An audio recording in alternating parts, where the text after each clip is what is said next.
Hello and welcome to our award-winning MVP, the Master's Voice podcast on Mediabrief.com. I'm your host and friend Pavan Chawla, founder, editor of Mediabrief.com, and I am delighted to share a wonderful, illustrious addition to the galaxy of top professionals who've graced this series, starting from the amazing, great, late Adarniya Sangeet Martand Pandit Jasraj ji, to Jim Egan, former global CEO of BBC World News, to unicorn founders Ronnie Screwvala and Viru Chet, and also another wonderful colleague of my guest today. Before I name the guest, let me tell you his colleague's name. Karan Abhishek Singh, CEO of News 18 Hindi at Network 18. Please join me as I welcome Zakka Jacob, managing editor of CNN News 18 and host of the channel's flagship show, Brass Tacks Tonight. Zakka, welcome to this episode and thank you so much for your time in the middle of a working day. Thank you so much for having me, Pavan. Thank you. It's a pleasure speaking with you and your audience, your listeners of this podcast. So thank you very much for this opportunity. You're very gracious, Zakka, and thank you for that. And thanks also to young Mitali Gajbhe of your comms team who helped make this interaction possible. You're in good hands. She's fantastic. She is. Yes, indeed. I could say that again. So, Zakka, before we begin our conversation, allow me to introduce you to my listeners. So, here goes. My distinguished guest on this episode of MVP, the Master's Voice podcast, is Zakka Jacob, managing editor, CNN News 18 and host of the channel's flagship show, Brass Tacks Tonight. He is the only Indian anchor who's won the prestigious Asian Television Award for Best Anchor in Asia twice. Zakka has also won the prestigious TV Anchor of the Year award at the IAA Leadership Awards 2022, and they are truly prestigious. So far in his span at CNN News 18, Zakka has carved a niche in the crowded and noisy prime time, which is dominated by loud-talking panelists and shouting matches that pass off as debates. Zakka's calm demeanor, on the other hand, and his sharp questions have quickly earned him the moniker Thinking Man's Anchor. And that attitude, that approach to really empower the listeners comes from within, and it's really, I think, an innate part of Zakka's DNA. Nobody can editorialize deeper than that, Zakka. And before Zakka joined CNN News 18, he worked in China Central Television from 2011 to 2014, becoming the first South Asian face on Chinese television. Zakka brings an international flavor to CNN News 18's programming. Zakka began his career in 2001 with Sun News, the regional channel, before moving on to New Delhi with Headlines Today, another wonderful channel. At the time of debut, Zakka was the youngest male anchor on Indian news television. So that's Zakka Jacob, my distinguished guest on this episode of MVP, the Master's Voice podcast on Mediabrief.com. Zakka, welcome once again to this episode, and let's begin our conversation, shall we? Sure, yeah. Zakka, hark back on news as a genre in India from whenever you remember it, from the early days. How has it progressed over the years? And I'm asking you, as somebody who's been there, done that across markets and not just fleetingly, and the kind of insights and wisdom that you bring from very rich experience, that is what I want to bring out for the benefit of my listeners of this podcast. So, my question is, how has news as a genre, and especially broadcast news in India, Zakka, how has that progressed over the years? And the overall perception on quality of TV news in India today is that it's enormously oppressively loud, like I said in your intro also. So I want the calm and thinking man's anchor, Zakka Jacob, who converses instead of splitting eardrums. Tell me, your overall bird's eye view. Okay, so, it's interesting, Pavan. It's exactly going to be 20 years in India since the first 24/7 news channels began. The first set of 24-hour English news channels on cable TV actually started in 2003. Right. So it was NDTV 24/7. There was, Aaj Tak, which went full throttle. Headlines Today had launched in 2003. So the big 24-hour standalone sort of news channels. It was 20 years ago. And I think, while the journey has been quite eventful and news television itself has evolved quite a bit in these last 20 years, it is important to understand that the industry in India is still relatively young. Right. I mean, you compare this to, what we see in the UK or in the US, where the television industry there is 40, 50 years old. Whereas in India, like I said, 24/7 news channels are about 20 years old. And if you were to take cable television itself, it was 92, 93, so about 30 years. And that's not such a large time in the history of cable television, as it were. Yes, news television has evolved a lot. Of course, in the initial days, there was a lot of reporting, there was a lot of going to the field and anchoring from the field. So television, gave this great opportunity for capturing stories that were unfolding in real time. No other medium up until then had that ability where if there were to be a bomb blast or a train accident or whatever, a cabinet reshuffle. No other medium up until that point of time could present to you real time the action that was unfolding. So that was a great phase. We had, it was the height of news television, as it were, journalism as we knew it on broadcast. Some great journalists, Rajdeep and Barkha, and then of course 5-7 years after that, we had the 26/11 attacks, which again was a seminal moment in broadcast television, right? Because it was the first time that TV news channels went live non-stop for 60 hours at a stretch. And I think as dastardly as that attack was, and as cowardly as that attack was, it was actually pretty significant in the annals of TV history, because channels were not used to this kind of a broadcast where you've done 60, 70, 100 hours non-stop and covering a live event that way. Right. So thereafter, then is when you started getting this sort of debate format going from 2008-9 onwards. Multiple windows, anchors, guests, talking, shouting, all of that happening. Yes. Which is a format which has sort of run its course, I think. It's been, 10-15 years now since that format started. I genuinely think in the last few years, particularly with the pandemic in the last couple of years, what has hastened in television, and of course a lot of it has been because of digital and the rub-off from digital onto television as well, but television's also quickly adapted to the fact that people want to see a lot more than just talk shows. People want to see a lot more than just opinion. So I think there is a certain degree of primacy that's coming back to news. Also importantly, I think people want context and they want explanation. So I think we're seeing a lot of that also come back on television. So today, you can make content. You can put it on a podcast like we're doing right now, or you can put it as a video explainer on YouTube or Facebook or any of these social platforms, or you can use that same content in a half-an-hour show on television. So I think today content is coming back in a big way. Right. You don't know what is working. Some content will work in some platforms, may not necessarily work in some other platforms. So I think the viewers also demanding more, and broadcasters, digital players, we're all having to sort of adjust our game and learn new tricks, as it were, to engage the audience and keep them sort of occupied and relevant and happy, as it were.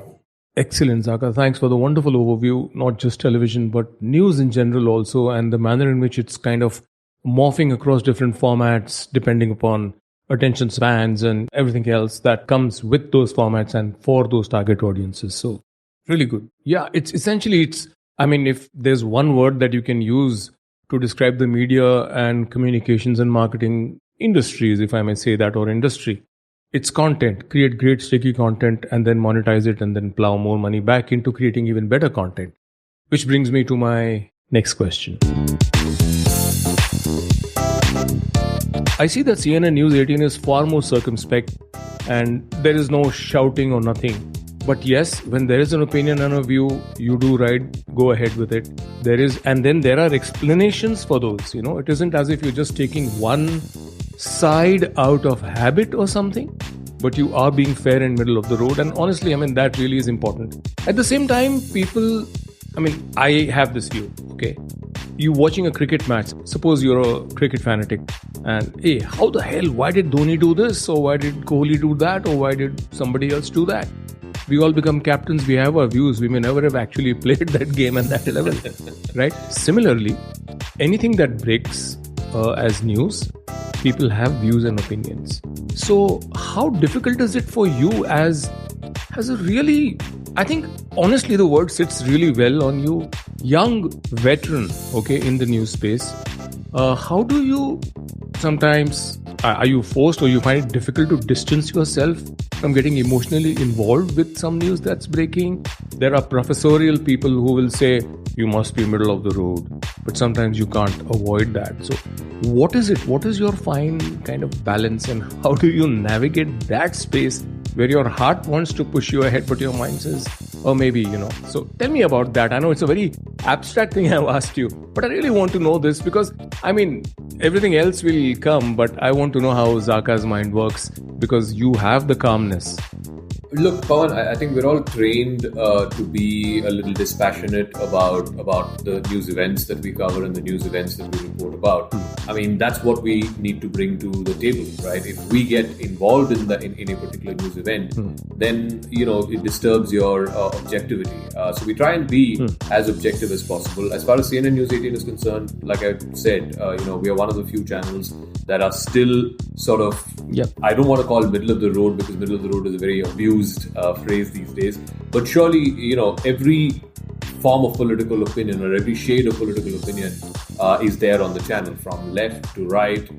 We try to be as balanced as we can. I keep saying this in the newsroom. We are proud of the fact that no political party has boycotted us ever.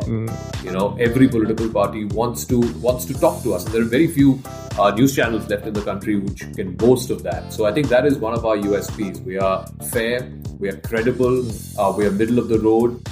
We are the largest network. We are part of the largest network. So we have reporters in places where you would have never heard of, right? Or, other networks can't afford to keep reporters in. There are 15 channels across this network. Okay. There are, tens of digital editions as well, digital properties that Network 18 has. So we are part of the largest sort of broadcast and digital player in the country. So we are very mindful that, if something goes on CNN News 18, it has to have the stamp of credibility. It has to have the stamp of truth. So we are very careful while we put out stuff on the channel. If you look at our programming, I think in the last couple of years, and the pandemic sort of accentuated this, we now have a young team, both in the newsroom as well as the team that comes on air.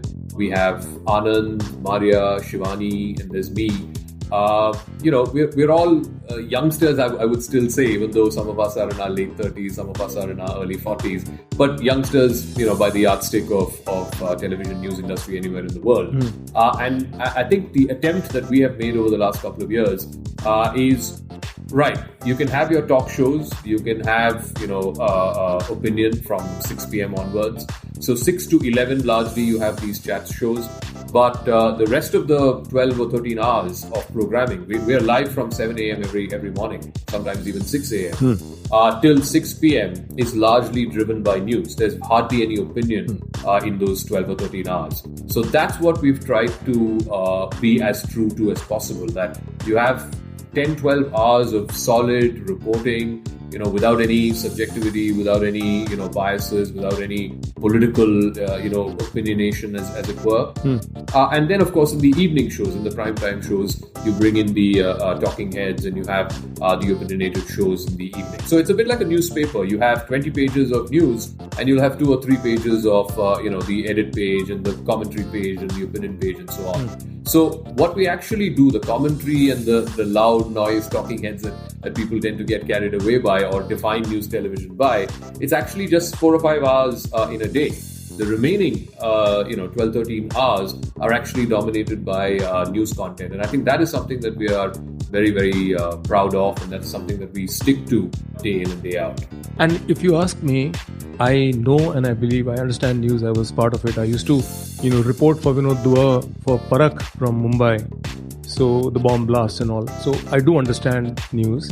And if you ask me, the entire gravitas, the seriousness, and the effervescence with which you report news in a proper trained way across those 12 or 13 hours in the day, that approach from the senior most levels like you as news creators or news presenters, etc., or content creators, from you to your junior most associate, it percolates down and it manifests itself really nice during the prime time. Which is why, like you said, when CNN News 18 reports something, you're very conscious and conscientious about being middle of the road, balanced, inviting everything, every opinion and all of that. Okay, I mean, I'm oversimplifying to make a point. But then when you want to push it out like that, when somebody watches CNN News 18, they also feel that, oh, it's here, so it's credible. I don't need to doubt this. This is not clickbait. This is not some fake news that will, come out later as a bit of a crawler below. So I think that's very, very important. And I think what's happened is because of social media, because of Twitter and WhatsApp and all of that, and frankly, because these platforms don't have any filtration, as it were, what is editing? Whether it is television editing, whether it is newspaper editing, or even digital editing, the job of an editor is basically to look at content that's coming in and make sure that what you put out on air is verified, it's balanced, it's fact-checked.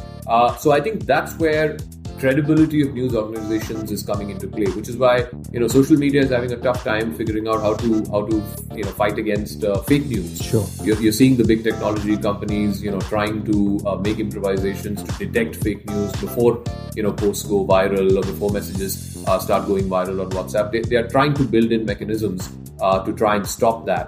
But I think what traditional media does, when I say traditional media, I mean all media, all established media, whether it's television or newspapers or digital, right? Because we put content with our brand on it, with CNN News 18 brand on it, we can't afford to be wrong. We can't afford to be, incorrect or peddling fake news. So we take that very, very seriously. Sure. And I think that because of that credibility factor, like you said, when somebody watches a particular news story on CNN News 18, the first reaction is, ye to theek hai, ye to theek rahega. Because inhone bola hai to theek hai. So I think that's something that we are very conscientious of. Absolutely. I couldn't agree with you more, really. So a youngster walks in.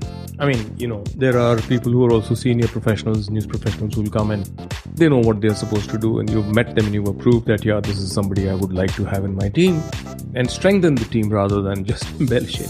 So that's a different thing. But when a youngster walks in, what's your first paragraph like when you sit the person down and say, after your coffee and your first few sips and pleasantries are over, that, what? Okay, now, let me tell you this. What follows that in the first 1 or 2 minutes that you speak to him? Whether you're communicating the ethos or what you want or anything. This is a very open-ended thing. Yeah, so it's a bit like, there is a great legacy associated in this newsroom, right? And I said this the first time I did the 9 p.m. show. It was my very first day at CNN News 18 when I was anchoring India at 9. Wow. I sat in that chair and I said, I know illustrious names. Many more illustrious names, far more illustrious than me, have sat on this chair. I will do my best to try and match them and to try and, take their legacy forward. And I think I said this 8 years ago. Wow. That has been the sort of motto that I've had over these last 8 years. I was not editor of the channel when I joined. That was, it just happened through circumstances and, of course, the immense fate. And your work. Don't be self-effacing, Zakka. Fair enough, but more than that, I think it was a set of circumstances and like I said, the faith that the leadership placed in my ability to lead this newsroom. Absolutely. I think I am very, very conscious, and I try to pass this on to like you said, every youngster who walks into this newsroom, that very, very legendary names have walked in this newsroom. So you have to, shoulder that responsibility. You should know whatever work you're doing, whether it's cutting a sound bite or whether it's putting a line on ticker, you should be aware of the weight of responsibility on your shoulders. Nothing is too big, nothing is too small, but you have to be aware of the legacy of this place, and I think that is something that I try to instill with each of these individuals, because it's the biggest brand in the country right now. CNN News 18 is the number one news channel across platforms, right, whether it's on television, whether it's on social media and so on. And we have the CNN brand name, which is the number one news brand in the world. So we cannot afford to dilute that brand or to bring harm to that brand in any way. Absolutely. So I think everyone, from the editor to the news trainee, is aware of that brand. I mean, I represent this brand. My work represents this brand, or my work is reflective of this brand, and therefore I should be conscious that I don't let the brand down. I think that is something that we try to instill to the best of our abilities, of course. Absolutely. And I'm sure that CNN globally also would be proud similarly to say that we work with News 18 in India. So, I'm sure it's going to be mutual, and it is mutual. You mentioned that, when you speak to a youngster, you tell them about, your and therefore our, when you speak to about yourself and the youngster and everybody else, responsibility to the legacy of this great brand that you're sitting in. At the same time, I'm sure you also tell them about their responsibility to the big, large population of India, which is looking to you for, the kind of credible news that you present every day. Let's talk about events. Okay, so there are things that happen, and then there's also people. See, you're a thinking man's anchor, and while news will break, and obviously, this is not the almighty and Irving Wallace, right? Where this guy was creating news and then getting first to it and then getting his channel up. That was a ridiculous piece of work, but it was an interesting story, I think, several decades ago. But when you look at the fact that there are things that you can't control, what news is coming out, you treat it best, you report it to the best of your ability with all the gravitas, with all the authenticity, etc., and great training behind it, and resources and speed. That's one part. The other part is creating special events for thinking people, for viewers, for youngsters.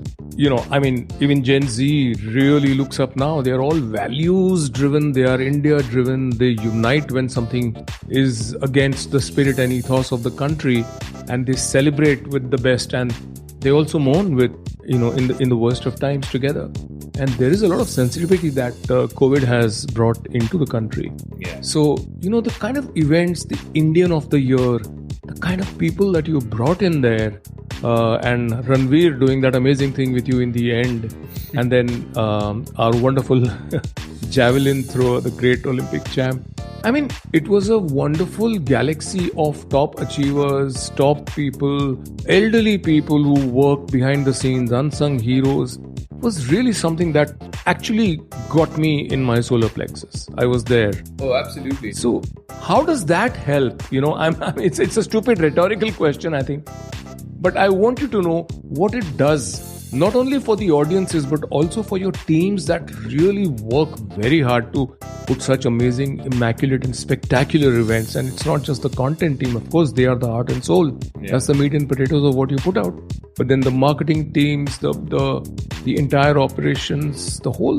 just tell me, how do you put up something as spectacular as that? And what does it do for you? So for us, Indian of the Year has been our marquee property. It's ever since this channel launched in 2005-06. That's the one property we've been regularly and consistently, doing on a yearly basis till 2018. 2019, I think it was general elections. We all got caught up because of that.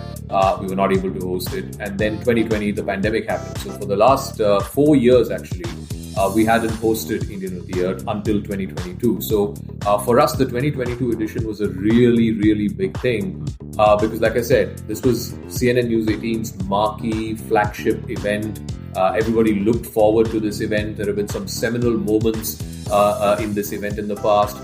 So there was a lot of expectations. There were great expectations for Indian of the Year 2022. And like you said, that climax, that culmination, which had Ranveer Singh, Kapil Dev, of course, Ranveer Singh playing Kapil Dev in the movie 83, and then of course Neeraj Chopra, the Olympian javelin thrower, who was of course the Indian of the Year 2022. All three of them on stage, and there was this absolute pure sublime moment where Ranveer Singh looks at both Kapil Dev and Neeraj Chopra, and he said he was also, mind you, one of the Indian of the Years for 2022 for his special achievement for portraying Kapil Dev.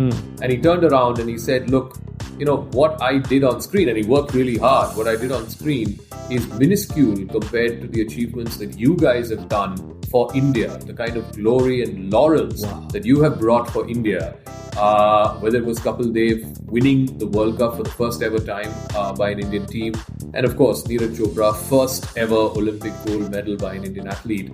I mean, these are heroes, these are our legends, and you had a legend of Indian cinema turning to them and saying that you guys make us proud. Wow. It was the honor of my life to play your role on screen. And for me personally, standing there on stage with these legends, with these doyens, and sort of soaking in that moment, just observing that moment, for me was phenomenal. I think it was the perfect climax for our event. It really lived up to the expectations, if I may say so.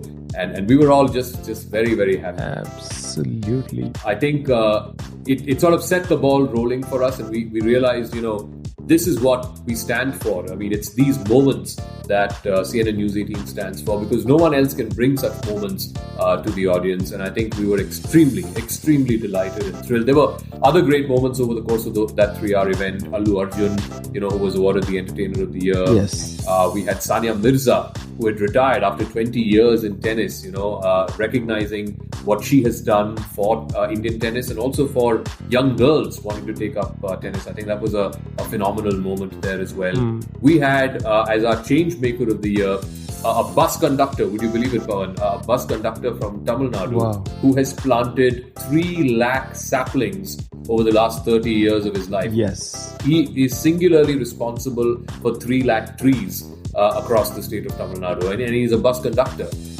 with very minimal resources and so on. Amazing. So it was a phenomenal event for us, and it was really for us a bit of a pinnacle, if you will, and a bit of a comeback story, because, like I said, we hadn't hosted it during the pandemic, and during the pandemic there were no physical events happening. So for us to come back in October of last year and do Indian of the Year was really, at least for me personally, it was a very, very satisfying moment. Oh, I'm sure it was, and I thoroughly enjoyed myself over there. And it was not just all entertainment, but great warm fuzzy feelings time and again, while watching the event. And yes, it must have got you amazing amount of content which I saw on social and digital media. And I also saw it. I'm sure there were supporters and advertisers and brands, and definitely, it has to make money. But I love the sense of purpose with which Indian of the Year is mounted, and how your entire constellation of talent, people, young workers, senior people, everybody just pulls together so seamlessly, Yeah. Beautifully done. And kudos for that, really. Thank you, Pavan. So, Zakka, there's been a lot of back and forth and acquisitions on landing pages. Should we use them? Should we not? I know they cost. I know they are a big investment, and I know that if somebody believes in what they want to sort of promote, then they will use and if they want to put their money in landing pages, absolutely fine. They are completely legal. They are allowed by the government, the law of the land, the INB ministry. Try everyone. So I just think it's, and I dare say this, it might sort of maybe offend some people, but I think it's a case of sour grapes. And now that the other big Indian industrialist has entered the space and has bought his shares, I won't name names, and I don't want you to either, the landing pages space is going to become a bit of a battleground. But let's leave that out, okay? When we look at BARC and measurement and BARC ratings, should news channels be measured now only on BARC ratings? I believe they are the gold standard. I believe that they give correct measurement for everybody. And if there is leakage from landing pages viewership at all, then if that viewership or that content was not sticky, it wouldn't have happened. So let's leave that out. BARC ratings, measurement. What is your view on that? Because I don't think that news channels today should be measured only on BARC ratings, but also on their digital presence and strength. Because across they give you a holistic presence to brands and reach to consumers. What do you think? No, absolutely. Look, this thing with BARC is they are the industry ratings measurement agency. It is an industry body. It's not an outsider body. It's been built by the industry itself. Sure. And for better or worse, it is the only measure of audience, television watching audience that is there. So for an advertiser who's wanting to put money to advertise his or her product, he needs to have a measure, and that measure right now is something that BARC comes out on a weekly basis. Now, you talked a little bit about the landing pages. Now, look, like you said, it is a legal instrument. It is a legal marketing tool. If it was not, none of us would be using it, right? None of the players would be using landing pages. Sure. So I just want to explain this to the listeners of your podcast in very simple terms, in very layman language. Please, that'll be wonderful. GECs use it so well. Yeah, so I was just coming to that. A landing page is a bit like, the comparable example is if you want to advertise on page 1 of a newspaper, right? You pay a premium. You have to pay 2 crores or 3 crores or whatever the going rate is. Yeah. Whereas that same ad, if you want to bring it out on page 15 or page 20, you don't have to pay that much. You might pay maybe half that cost or a quarter of that cost. Sure. And the reason is simple, that the chances of your product being discovered on page 1 are much, much higher than it is on page 15 or page 20. So there's a premium that you pay for advertising your product on page 1. A landing page is a bit like that.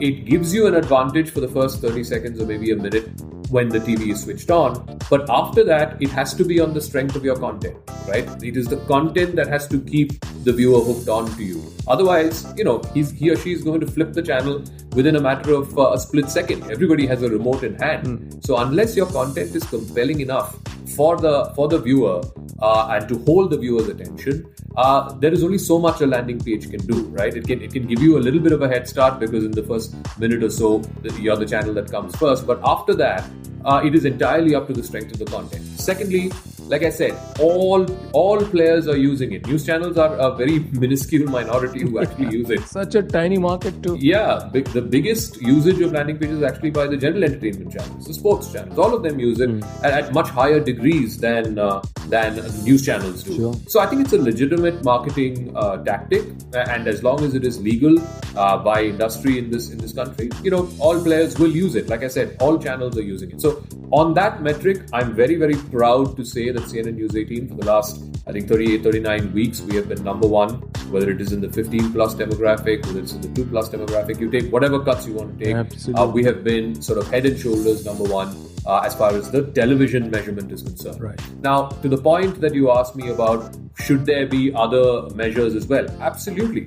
Because today people are consuming content not just on television, they're consuming content on YouTube, they're consuming content on Facebook, they're consuming content on your native platforms. And I think eventually, as connected TV becomes big in India, people will start watching news on connected TV. You're already seeing that in the entertainment space with the Netflixes and the Amazon Primes and the Jio Cinemas, where entertainment has moved now to OTT. You're seeing that with sports as well.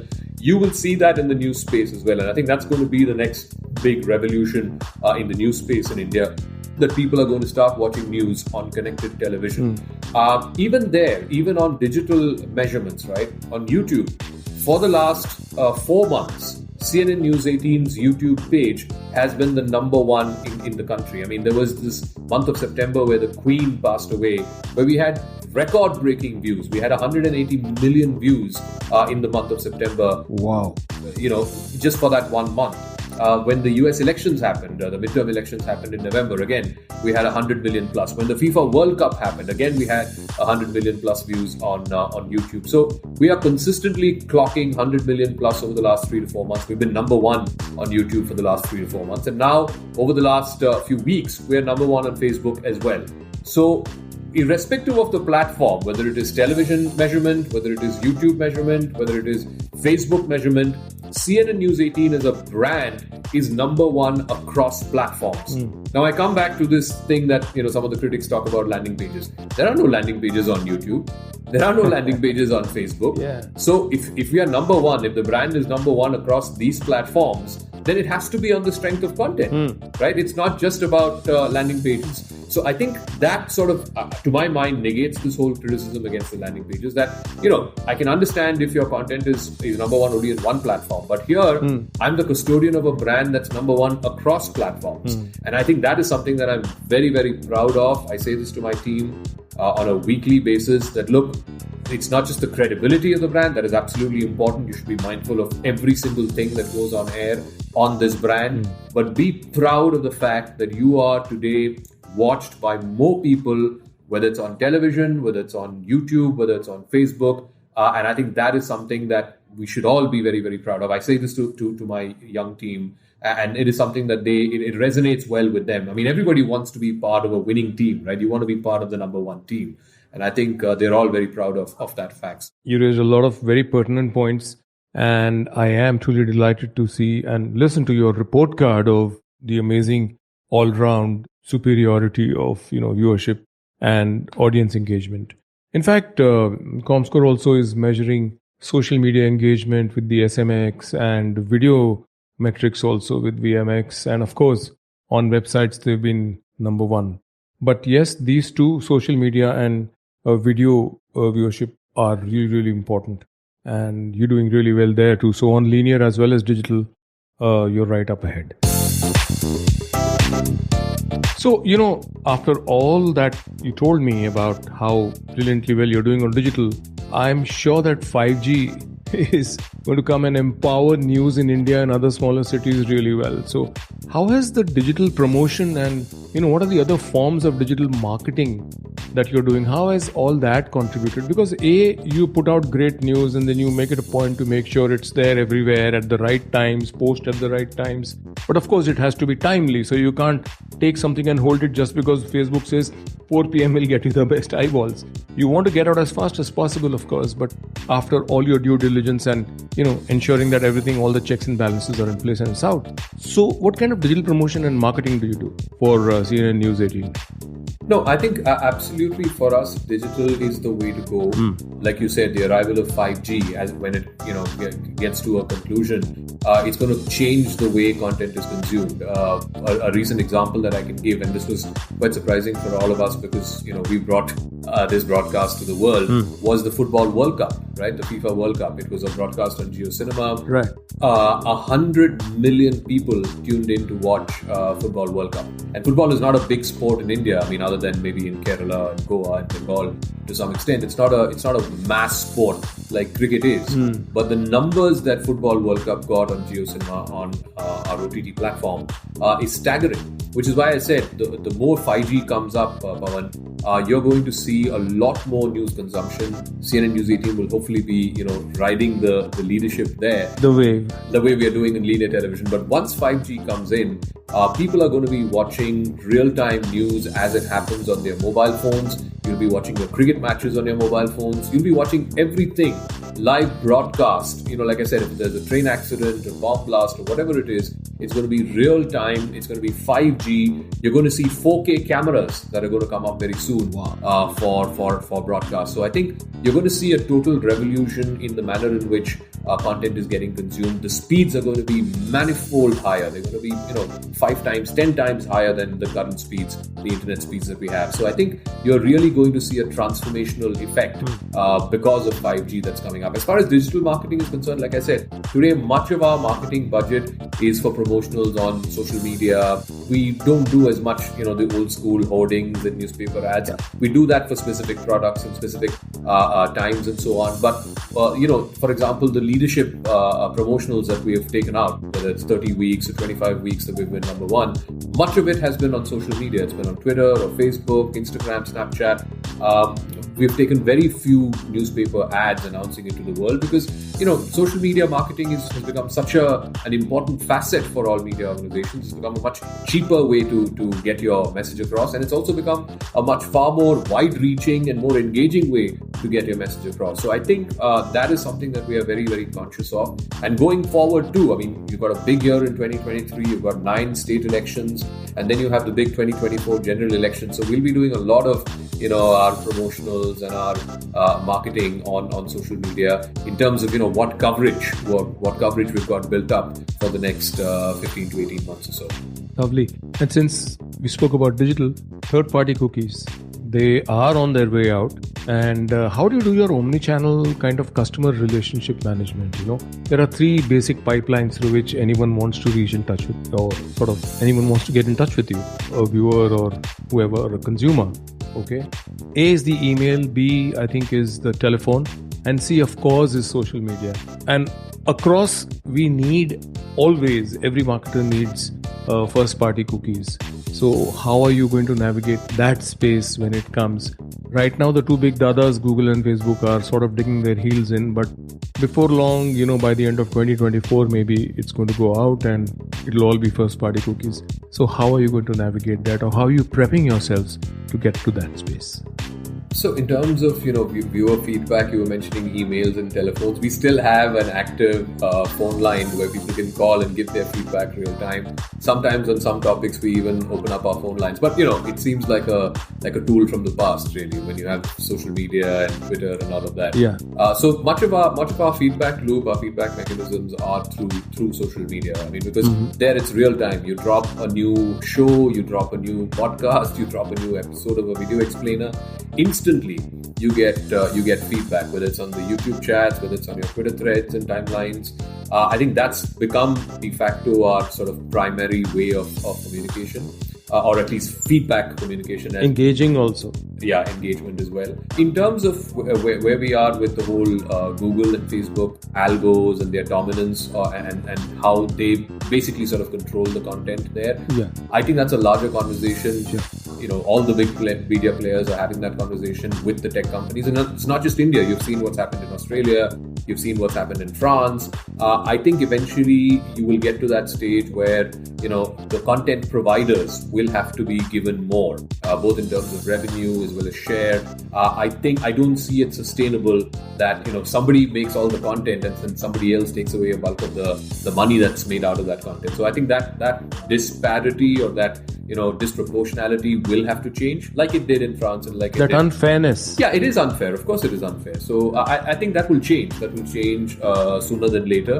I think it's only a matter of time. I think there's also a new bill that's coming up in Parliament in the next few months or so. Yes. So I guess that will also sort of make that balance a little less skewed. So I think we're looking forward to that. I think that conversation is a much larger conversation that the entire industry is having with the big tech companies. So I think we'll see how that conversation progresses. But I'm really excited about just content creation. Today you can be a big behemoth media company, or you can be a small player.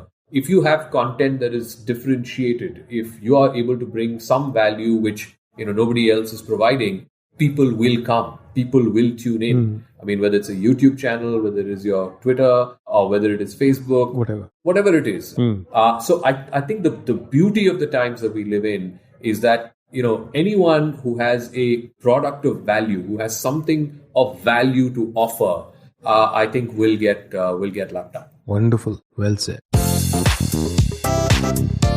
Okay, 3 journalists who really inspired you.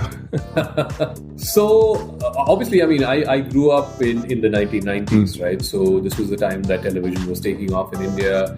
We didn't yet have 24-hour, news channels, but we did have news as part of a wider bouquet back in the 90s.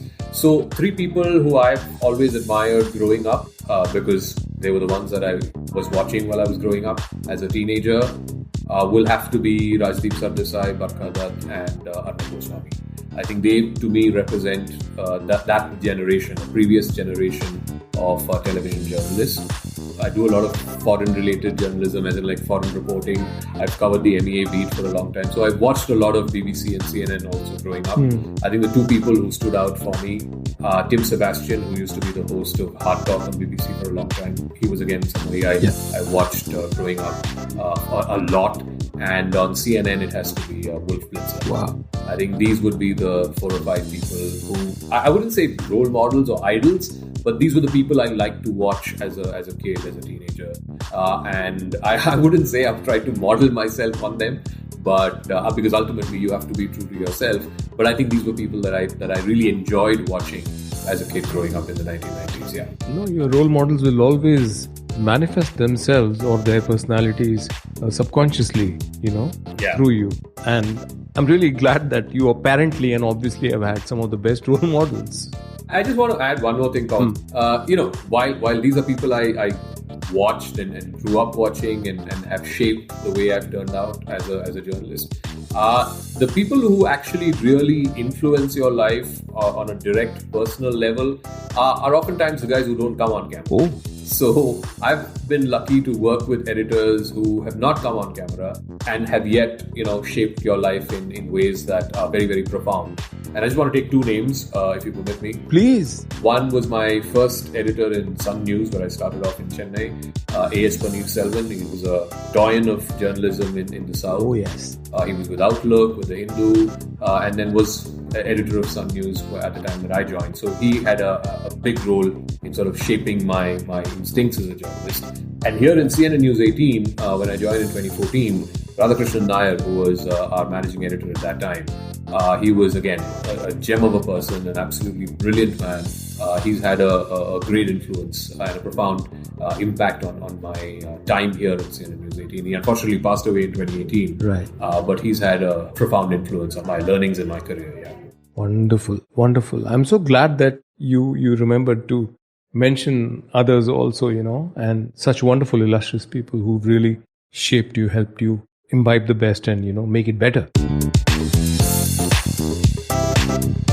Okay, a youngster comes to you and HR has checked all the boxes and says that, okay, Zakka, this is somebody you can meet. When you meet the person, what are the one or two or three things that are critical, essential, and will turn out to be deal breakers if they are not present in the youngster? So the first thing I generally ask kids who come for interviews and who want to join as news trainees is, what is the page one lead story in the Times of India today? Or what is the page one lead story in the Indian Express today? I could do this up until some time back, but I think with the pandemic, people are now consuming the newspapers a lot more online. Nobody's really getting a physical copy of the newspapers anymore. So it's usually, what's the top story today? It's usually, if you were editor, if you were sitting in my chair, what would be your 9 o'clock debate topic tonight? And I think for me, that gives an insight into that person, because you're already thinking of what is the big story. You're already thinking like a journalist, thinking like an editor, thinking like a producer. And I think that is the most important. I think the most important quality is not so much whether you're trained in a journalism school or whether your language is great or whether you're great looking on screen. I think the most important quality that I look for in someone who wants to be a journalist is just curiosity. Are you curious about what's happening around you? Why is something happening like this? Why not like this other way? I think the best journalists who I've come across in my life are the ones who are most curious and who ask the simplest questions, but they are the most difficult sometimes to comprehend or to answer.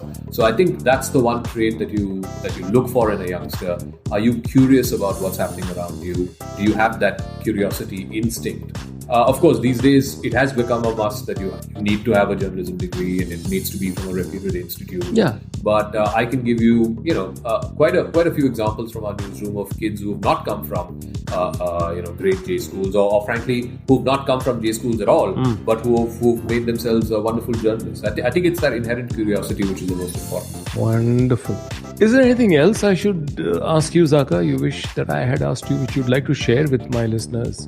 Look, I just want to leave the young listeners of this podcast with just a thread, like a thought. The thing with television is it's a very glamorous medium. I mean, you see the big anchors and the big reporters going to where the story is breaking, the heart of the story. It inherently, by nature, television is a very glamorous sort of an industry or a medium, as it were. It can tend to be a little larger than life. But really, to bring out quality television, there are tens of people who are working behind the scenes. Cameramen, technicians, editors, producers, input desk guys. These guys never come on air, right? But if they are not there and if they don't do their job, then your reporters and your anchors won't look as good. They won't be able to come on air and deliver the news the way they do or break stories the way they do. I think those guys are the backbone of any newsroom. And I think those guys need to be celebrated. And I think that would be my small message to youngsters who want to come into this profession. Don't just, come here for the glamour of this profession. Don't just come here saying, I want to be the next Arnab or Rajdeep or Zakka Jacob or whatever it is. But come here telling me that I want to be part of the backbone of this newsroom. I want to be one of the people who makes you look good on air. And I think that is a quality that would serve them well and would serve the industry also well, I think. Wonderful, wonderful. That's really a very inspiring message, Zakka.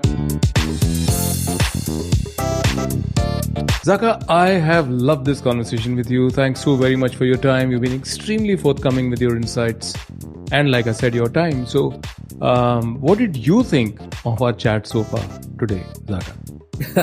I enjoyed it. Thank you so much. It was nice and detailed and quite elaborate. I've done podcasts in the past, but this is like the first time I'm doing a podcast of this nature, long and elaborate with you. So thank you very much. You've been very kind, Pavan. Thank you for the kind words, Zakka. And thanks also to Mithali Gajbee once again for having made this interaction possible.